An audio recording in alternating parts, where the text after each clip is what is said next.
Bismillahirrahmanirrahim. Nawaitu ta'alim ta'alim nafa'al indifa' wal hatha ala tamassuk bi kitabillah wa sunnati rasulillah sallallahu alaihi wasallam wa ibtigha'a mardatihi wa qurbihi wa thawabihi lillahi ta'ala amma ba'du.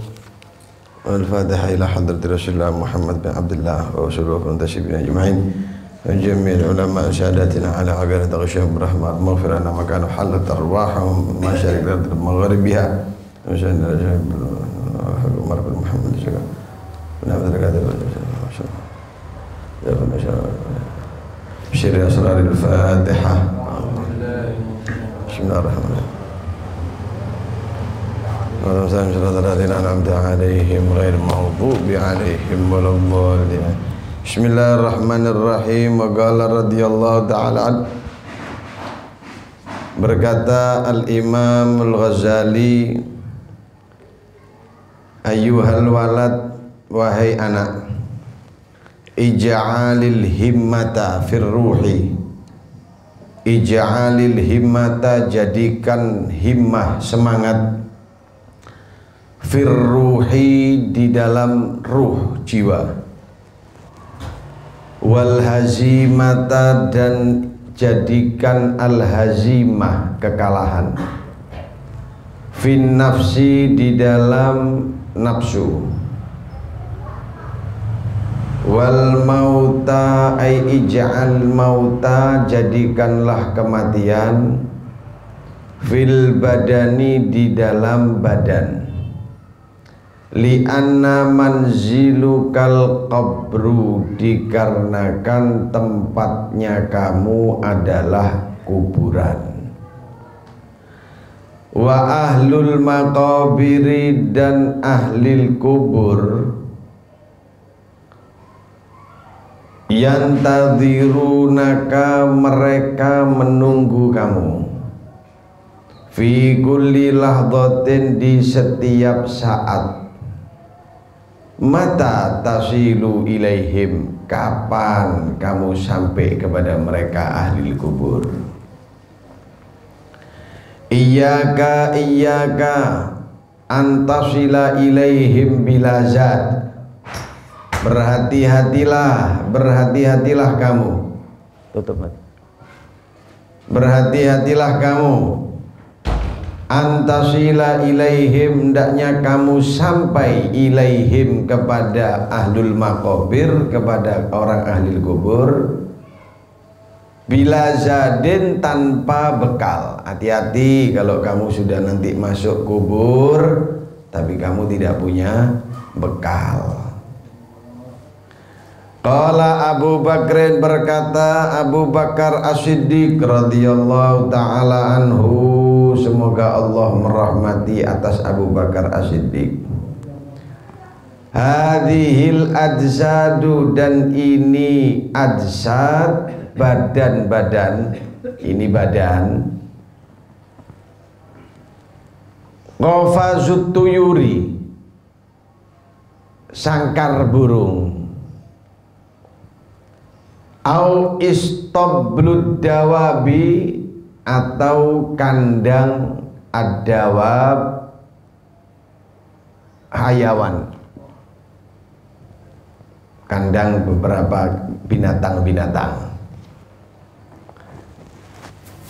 Fatafakkar, maka berfikirlah, fi nafsika, di dalam dirimu, min ayyihima anta, dari mana keduanya kamu. Kamu ini golongan badannya bagaikan sangkar burung atau kandangnya hewan. In kunta minat tuyuri, jikalau kamu termasuk dari golongan minat tuyuri, burung-burung alawiyati. Alawiyah itu kang bangsa dukur, yang terbangnya itu tinggi, burung yang terbangnya tinggi. Jika kamu golongan burung yang terbang tinggi, fahina tasma'u tonina tobli, Fahina tatkala tasma'u kamu mendengar tonin natobli suara gendang, irji'i ila rabbiki, kembalilah kamu kepada Tuhanmu, tatiru, maka terbang burung itu, sa'idan ila antaqa'uda fi a'ali burujil jinan, terbang burung itu hinggap di atas menara-menaranya surga. Kama qala Rasulullah sallallahu alaihi wasallam, sebagaimana berkata Rasul sallallahu alaihi wasallam, ihtazza arsyu, getar, bergetar arsy. Ihtazza arsyur rahman, bergetar arasnya Allah Ta'ala, min mauti Sa'din bin Mu'ad, dari kematiannya Sa'ad bin Mu'ad. Bergetar arasnya Allah tatkala meninggalnya Sa'ad bin Mu'ad. Wal'iyadu billah, dan semoga kita dijauhkan oleh Allah dari yang bentuk ini. In kunta minad dawab, jikalau kamu golongan binatang, kandang binatang. Kama qala Allah Ta'ala, sebagaimana berkata Allah Subhanahu wa Ta'ala, ulaika kal an'ami bal hum adall, mereka bagaikan binatang-binatang, bal hum adall, bahkan mereka lebih hina dari binatang.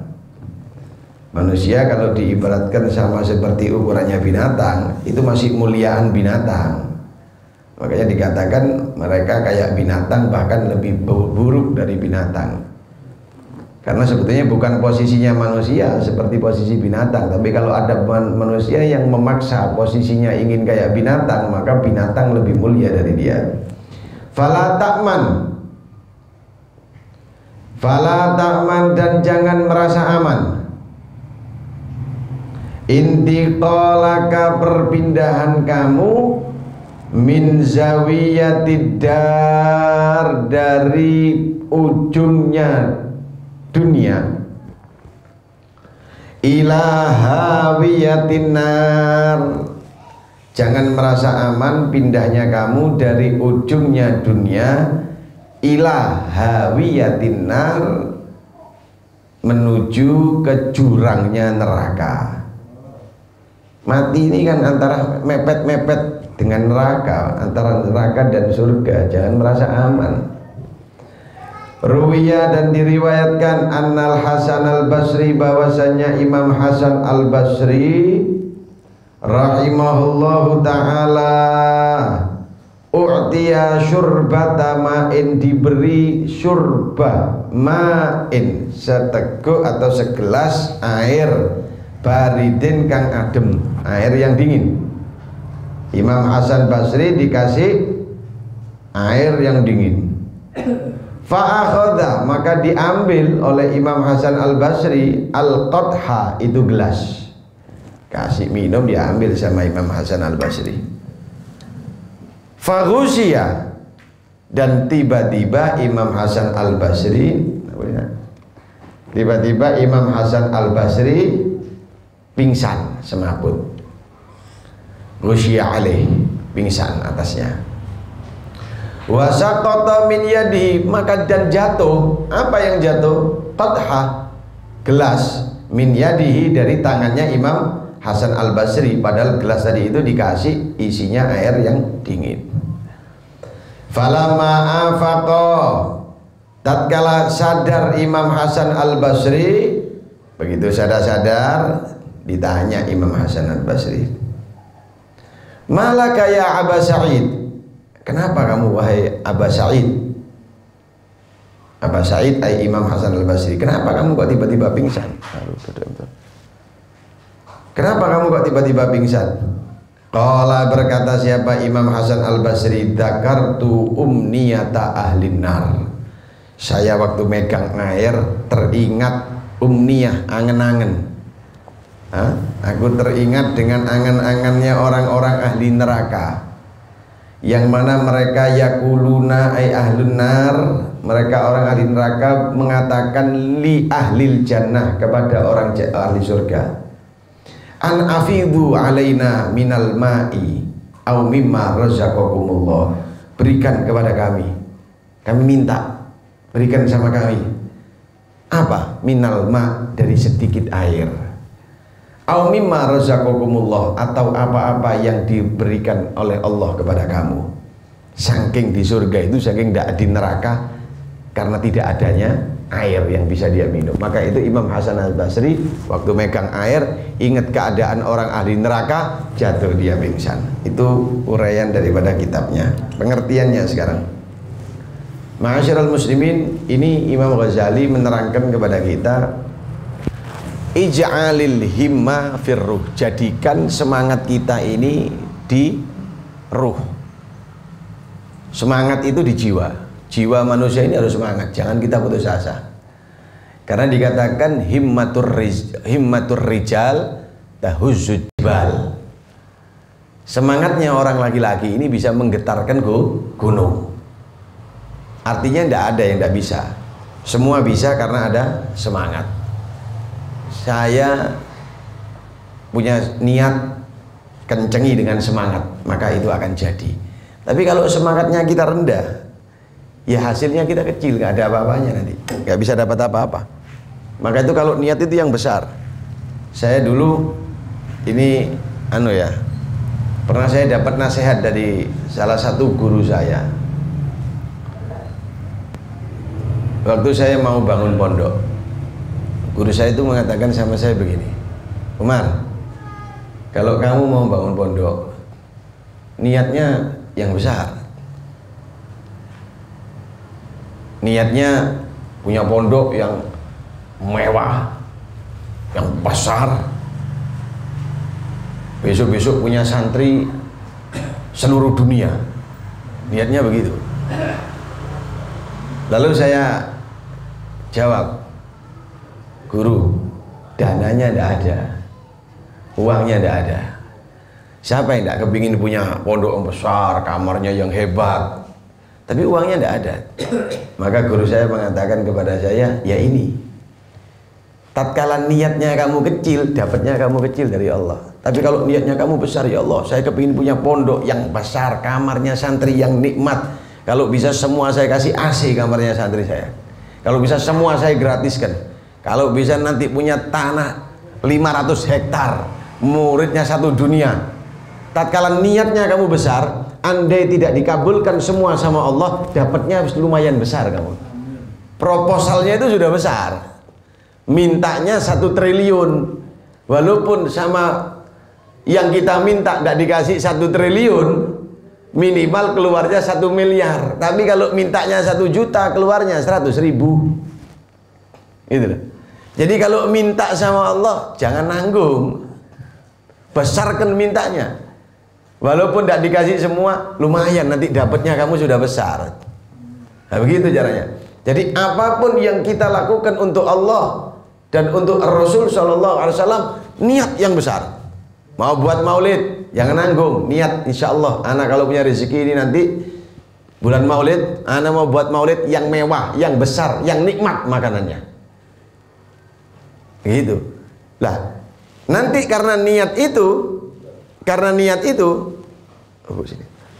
nanti karena niat itu, Allah akan kasih keberkahan, Allah akan kasih jalan. Makanya itu ij'alil himmah firruh, semangat yang kuat di dalam jiwa kita. Jangan putus asa. Apapun pakai semangat, maka Allah akan berikan. Al-madad biqadril masyhad. Allah itu akan memberikan pemberian seukuran dengan cara pandang kita. Semakin besar niat kita, semakin tinggi niat kita, ya semakin besar juga pemberian Allah Subhanahu wa taala untuk kita. Tapi kalau niatnya kecil, dapatnya kecil itu. Wal hazima fin nafsi, dan kekalahan itu jadikan di nafsu kita. Kita harus bisa mengalahkan nafsu kita, jangan turuti nafsu. Orang yang kuat itu bukan orang yang ini bukan orang yang pinter pukul memukul, bukan. Orang yang kuat itu bukan orang yang kalau dipukul dia nggak rubuh, bukan. Tapi orang yang kuat itu orang yang mampu menahan amarah indal ghadab. Dia diminta untuk marah, dipancing oleh orang lain, dihina, marah dia, tapi dia tahan biar tidak marah. Ini orang yang kuat. Al-qawi, orang yang kuat, orang yang mampu menahan nafsunya indal ghadab. Maka itu pernah satu sahabat datang kepada Rasul, "Ausini ya Rasulullah, berikan aku wasiat ya Rasulullah." Apa jawab Nabi? "La taghdab," jangan kamu marah. Diulang lagi, "Tsumma ayyun ya Rasulullah," apalagi ya Rasulullah? "La taghdab," kata Rasulullah, jangan marah. Yang ketiga, "La taghdab." Nah, orang yang kuat itu orang yang bisa nahan nafsu indal ghadab, ai inda iradatil ghadab. Jangan nuruti nafsu, marah terus. Kita harus menjadikan kekalahan itu di dalam nafsu kita. Kalahkan nafsu kita, jangan kita dikalahkan sama nafsu. Kalau kita dikalahkan nafsu, ya sudah, sedikit-sedikit nafsu nanti yang keluar. Omongannya nafsu, perbuatannya nafsu, semuanya jelek. Benar, inna nafsa ala amara bisu, nafsu pasti mengajak kepada keburukan. Wal maut fil badan, kematian hanya di badan saja. Kebaikan kita jangan mati. Jangan kita matikan kebaikan. Jadikan kematian itu di dalam badan, tapi kebaikan tidak pernah boleh mati. Badan pasti mati, kebaikan jangan mati. Jangan ke badannya mati, kebaikannya mati. Mana? Nggak punya amal jariah itu berarti. Badan kita boleh mati karena kematian itu kodrat. Kullu nafsin dha'iqatul maut. Tapi kebaikan jangan pernah mati. Mumpung kita masih punya kekuatan, apa yang kita bisa kita sumbangkan, kita bagikan agar kebaikan tatkala kita mati, kebaikan itu terus berjalan. Li'anna manziluka qabru. Kenapa? Karena tempat kita nantinya akan masuk kubur. Tidak ada orang nggak masuk kubur. Yang pejabat masuk kubur, yang rakyat masuk kubur, yang kaya masuk kubur, yang miskin masuk kubur, yang sehat masuk kubur, yang sakit masuk kubur. Nanti kalau sudah dikubur, ditanya sama Allah, pertanggungjawaban apa yang kita ucapkan, apa yang kita lihat, apa yang kita dengar, semuanya akan menjadi pertanggungjawaban kita nanti di hadapan Allah. Maka itu pertimbangkan dulu. Fakir tsumma fa'al, fakir tsumma qul. Pikir dulu, kalau memang baik lakukan.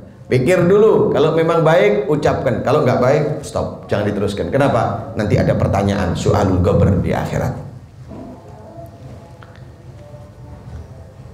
Ahli kubur, tahu nggak? Orang ahli kubur ini selalu menanti-nantikan kita. Ahlul maghabir yantadirunak. Ahli kubur, nanti mereka ini kalau kita lewat kuburan, mereka itu panggil-panggil kita. Kapan kamu kesini? Kapan kamu kesini? Makanya kita kalau lewat kubur disunahkan untuk salam. Assalamualaikum ya dar qaumul mu'minin, antumus sabiqun wa nahnu bikumul lahikun. Kamu sudah dulu masuk kubur, sebentar lagi saya nututi kamu. Itu artinya salamnya kita kepada kubur yang diajarkan oleh Nabi Shallallahu Alaihi Wasallam. Maka itu kalau kita lewat depan kuburan, itu orang-orang ahli kubur yang di dalam kubur yang tadirunak fi kulli lahdhah mata tasil ilaihim. Kapan kamu sampai kepada ahli kubur ini? Maka itu iyyaka bahaya. Hati-hati, antasila ilaihim bilazat. Kamu sampai kepada mereka masuk kubur tapi kamu tidak punya pegangan, tidak punya modal kebaikan. Maka itu tanamkan kebaikan.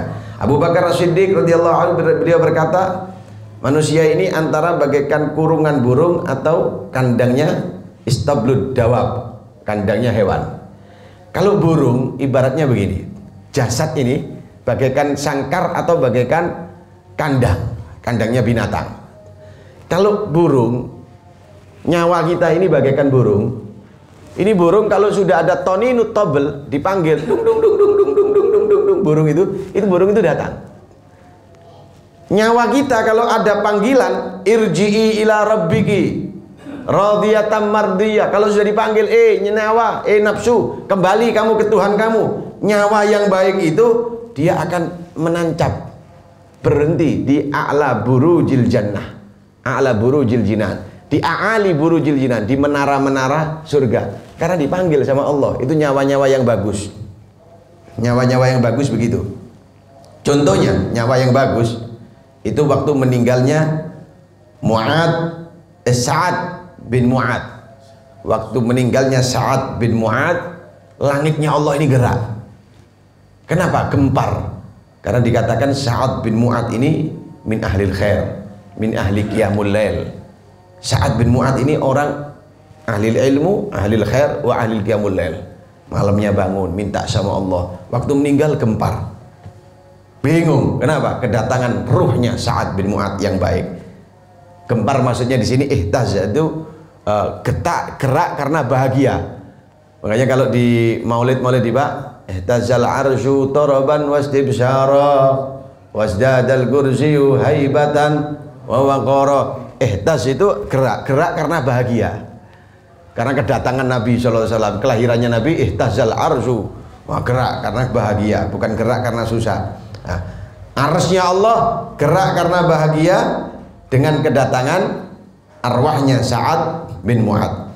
Tapi jangan sampai kamu seperti binatang.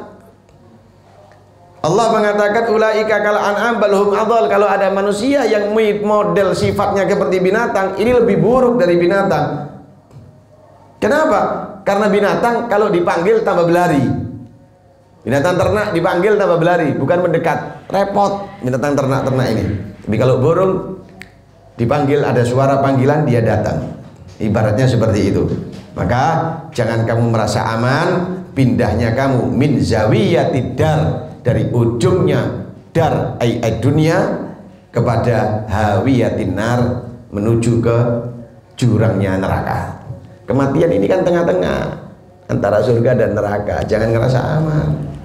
Nah, dikatakan Imam Hasan al-Basri itu pernah dikasih airnya dingin, dipegang mau diminum jatuh, semaput Imam Hasan al-Basri, pingsan. Begitu sadar ditanya, kenapa engkau pingsan? Maka dia mengatakan, saya mengingat bagaimana orang-orang ahli neraka itu minta kepada orang ahli surga, an afidhu alaina minal ma, berikan kami seteguk air, au mimma razaqakumullah, atau apa yang direzekikan oleh Allah kepada kamu. Saking sakitnya orang di neraka, Imam Hasan Basri masih takut bagaimana nanti nasibnya jika beliau masuk neraka, padahal seorang Imam Hasan al-Basri seorang imam yang luar biasa. Lah kita ini nggak punya amal, nggak pernah takut dengan neraka. Tenang aja, nanti jalan jembatan Shiratal Mustaqim gampang gimana? Amalnya apa? Sudah punya persiapan apa kok bilang gampang? Ini orang-orang ulama-ulama ini aja masih inget neraka pingsan. Ini yang nggak punya amal, gampang. Nanti jalan jembatan Shiratal Mustaqim ya jalan aja, kenapa? Ente kira seperti jembatan Suramadu, enak gitu gede. Jembatan Shiratal Mustaqim ini bagaikan satu rambut dibelah jadi 7, lancip luar biasa, nggak ada yang bisa lewat illa man rahimallah, kecuali dirahmati sama Allah Subhanahu wa ta'ala. Wallahu a'lam bishawab. Kita ngaji besok masih hari Rabu masih ada ngaji, hari Kamis libur ya karena ziarah. Hari Jumat memang waktunya libur, ketemu lagi insyaallah bi qudratillah hari Sabtu. Nah, insyaallah hari Kamis itu sudah masuk tanggal 15 waktunya kunut pertama. Hari Kamis malam Jumat insyaallah kita sudah masuk 15 Ramadan. Nanti sudah pergi separuh Ramadan dari kita, tinggal 15 ke depannya lagi sudah kunut. Maka itu kita minta terus sama Allah biar dikasih kekuatan Ramadan ini jadi Ramadan yang baik untuk kita. Dan kita juga minta terus sama Allah sisa daripada hari-hari Ramadan ini kita semakin bisa mendekatkan diri kepada Allah. Dan kita juga minta sama Allah biar Ramadan ini bukan Ramadan yang terakhir, bisa nanti ketemu dengan Ramadan yang akan datang fi khair ulud wa afiyah. Sallallahu alaihi wasallam Muhammad walhamdulillahirabbil alamin. Untuk yang ikut ziarah bisa diinformasikan nanti di grup pemberangkatan siang. Intinya ziarah di Habib Abdullah bin Ali Al-Haddad Sangeng itu antara jam 4 sore kita sudah ziarah, sehingga sebelum maghrib insyaallah rombongan sudah berangkat ke Surabaya biar tidak terlalu lambat untuk kepulangannya. Jadi sebelum subuh insyaallah atau sebelum sahur sudah ada di rumahnya masing-masing jika tidak ada keterlambatan. Tapi kalau ada takhir, ada keterlambatan atau apapun itu, kullu fi khair, semuanya ada baiknya insyaallah. Yang penting untuk peserta ziarah diniati lillahi ta'ala, memang ingin cari berkahnya para aulia, biar kita keluarkan uang kita ini nggak sia-sia, tapi dapat berkah, dapat balasan dari Allah Subhanahu wa taala fid dini wad dunya wal akhirah.